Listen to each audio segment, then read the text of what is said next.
Football শুধু একটি খেলা নয়, এটা আবেগ, এটা লড়াই, এটা হাজারো স্বপ্নের একসাথে ছুটে চলা। সোনারপুরের বুকে প্রতি বছরের মতো এবারও ফুটবলের সেই মহাযজ্ঞের সাক্ষী থাকল বলাকা মাঠ। 2026 সালের বিরাট দিবারাত্র নকআউট ফুটবল টুর্নামেন্ট সফলভাবে সম্পন্ন হল বলাকা সংঘ ও পাঠাগারের পরিচালনায়।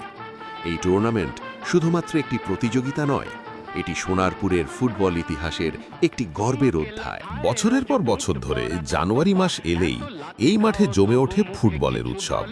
দিনের আলো থেকে রাতের ফ্লাডলাইটের নিচে প্রতিটি ম্যাচ যেন এক একটি যুদ্ধ। এই নকআউট টুর্নামেন্টে একটি ম্যাচ মানেই সবকিছু বাজি রেখে লড়াই।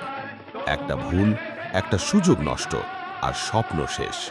সেই চাপ, সেই উত্তেজনা আর সেই অসম্ভবকে সম্ভব করার চেষ্টা এই টুর্নামেন্টকে করে তোলে অন্য সব টুর্নামেন্টের থেকে আলাদা। মাঠে নামা প্রতিটি খেলোয়াড়ের চোখে ছিল জয়ের আগুন আর বুক ভরা আত্মবিশ্বাস। কখনো রুদ্ধশ্বাস মুহূর্ত, কখনো দুর্দান্ত গোল, আবার কখনো গোলরক্ষকের অবিশ্বাস্য সেভ। গ্যালারির প্রতিটি চিৎকার, তালি আর উল্লাস প্রমাণ করে দেয় এই কাপ কতটা জনপ্রিয়। সোনারপুরের মানুষ জানে বলাকা কাপ মানেই মানসম্মত ফুটবল। দূর দূরান্ত থেকে দল আসে এই মাঠে খেলতে, কারণ এখানে আছে সম্মান, আছে পরিচিতি আর আছে ফুটবলের প্রতি নিঃস্বার্থ ভালোবাসা। এই বিশাল আয়োজন সম্ভব হতো না যদি না থাকত বলাকা সংঘ ও পাঠাগারের অক্লান্ত পরিশ্রম।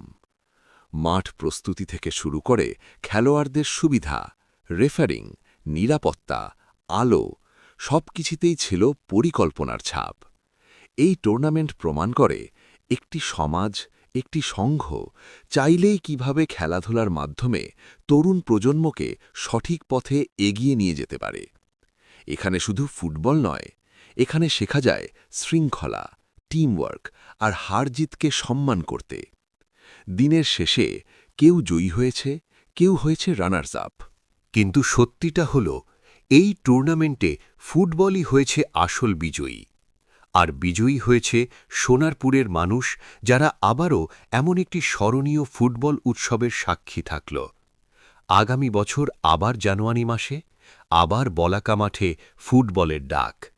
ততদিন পর্যন্ত এই স্মৃতি, এই উল্লাস আর এই আবেগ চিরকাল থেকে যাবে বলাকা কাপের ইতিহাসে। জয় হোক ফুটবলের, জয় হোক সোনারপুরের।